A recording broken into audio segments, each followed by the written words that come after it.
Fake HOA claimed he faked his role. His unit's video proved otherwise. Karen stood on her immaculate porch, arms crossed, her lips pursed in a permanent scowl.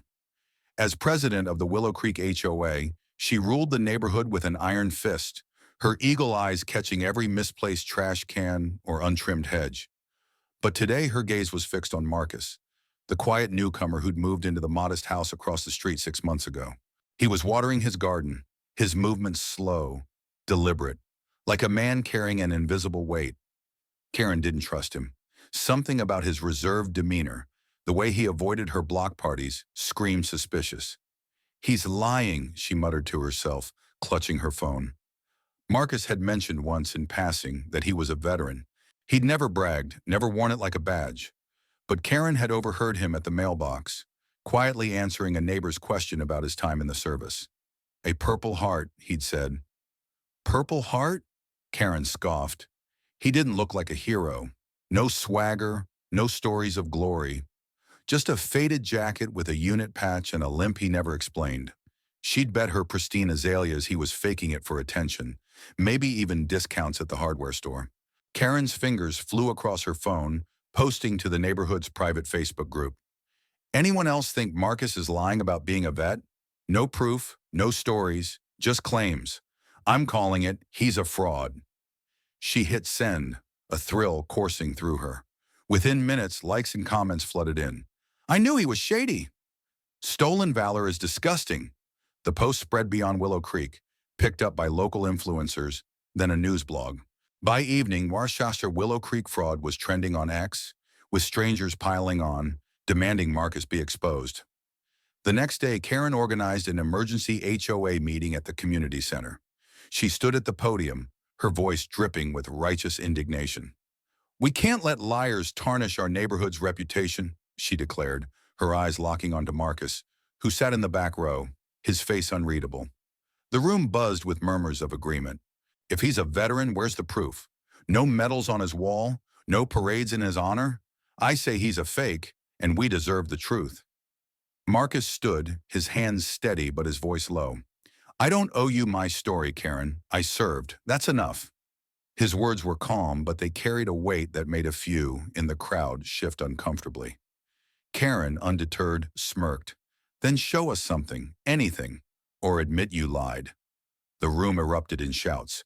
"Show us! Fess up!" Marcus's jaw tightened, but he said nothing, only walked out, the door slamming behind him. Karen reveled in her victory, oblivious to the storm she'd unleashed. 2 days later, the community center was packed again, this time uninvited. The air was thick with tension, the crowd spilling into the aisles. Karen arrived late, confused by the chaos, until she saw the screen at the front. A video was playing, grainy but unmistakable, uploaded to X by an account claiming to be Marcus's former unit. The footage was raw, unedited, combat in a dusty desert, gunfire cracking like thunder. And there was Marcus, younger, blood streaking his face, dragging a wounded soldier to safety while bullets tore through the air.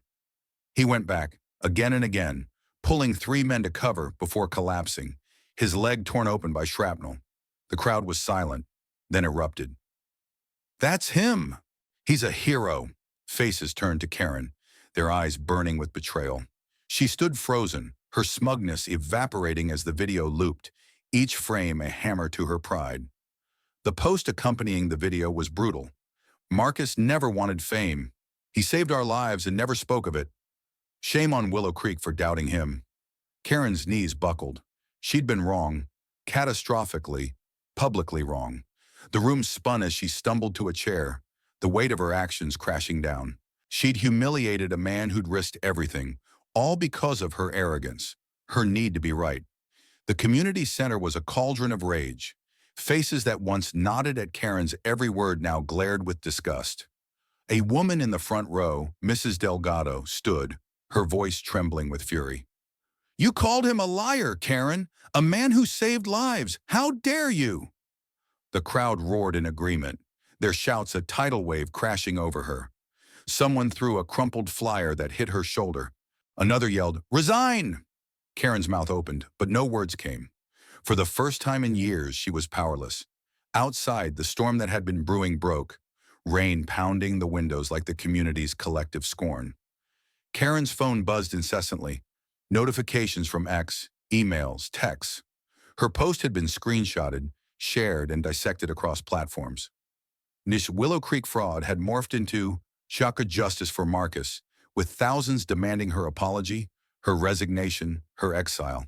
A local news van was already parked outside, its camera crew braving the rain for interviews with furious neighbors. Karen fled the center, her heels slipping on the wet pavement. At home, she locked the door, her hands shaking as she scrolled through the vitriol online. Karen's a monster. She's the fraud. Bet she's never done a decent thing in her life. Each comment was a knife, cutting deeper than she'd thought possible. She'd always seen herself as the neighborhood's protector, its moral compass. Now she was its villain. Sleep never came that night. Karen sat at her kitchen table, the video playing on her laptop, Marcus's face etched in her mind. He hadn't just served, he'd sacrificed, bled, carried men to safety while staring death in the face. And she'd spat on that, all because he didn't fit her narrow idea of a hero. The shame was suffocating, a physical weight pressing her chest. She thought of her late husband, a kind man who'd always urged her to see the good in people. What would he think of her now? By morning, the HOA board had voted unanimously to remove her as president. A formal letter slipped under her door, cited conduct unbecoming and damage to community trust. Karen didn't fight it. She didn't have the strength. The neighborhood shunned her. Neighbors averted their eyes. Conversations stopped when she passed. Even her closest allies, the ones who'd cheered her crusade, were silent. She was alone, her pride shattered, her reputation in ruins. But the worst came a week later. Marcus's unit arrived in Willow Creek, a group of weathered veterans who'd seen the viral video and wanted to honor their brother. They held a small ceremony in the park, presenting Marcus with a framed commendation for his bravery. The community turned out in droves, their applause thunderous as Marcus, reluctant but gracious, accepted. Karen watched from a distance, hidden behind a tree, her heart aching. He didn't gloat or demand her head. He just thanked his unit, his voice steady, and asked for peace. That night, Karen made a decision. She couldn't undo the past, but she could try to be better. She started small, writing a public apology on the same Facebook group she'd used to slander him. "I was wrong about Marcus," she wrote, her fingers trembling. "I judged without knowing, hurt a good man, and shamed our community. I'm sorry." The response was mixed. Some forgave, others sneered. But it was a start. Karen began volunteering at the local VA hospital, listening to veteran stories, fetching coffee, folding linens. She didn't talk much, just worked, absorbing their courage, their pain. One day she saw Marcus there, visiting a wounded friend. Their eyes met, and she braced for anger. Instead, he nodded, a small gesture that felt like absolution. "Keep going," he said quietly before walking away. Karen's transformation wasn't instant. It was slow, painful, built on countless moments of swallowing her ego. She learned to listen, to question her assumptions, to see honor in quiet strength. She'd lost her throne, but she'd gained something better. Humility, gratitude, and a flicker of kindness she hadn't known she'd buried. Months passed and Willow Creek began to heal. Marcus, ever the quiet hero, became a reluctant pillar of the community, not because he sought praise, but because his actions spoke louder than any post on X. He helped neighbors with small tasks, fixing a fence, teaching a kid to throw a curveball, always with that steady, unassuming grace.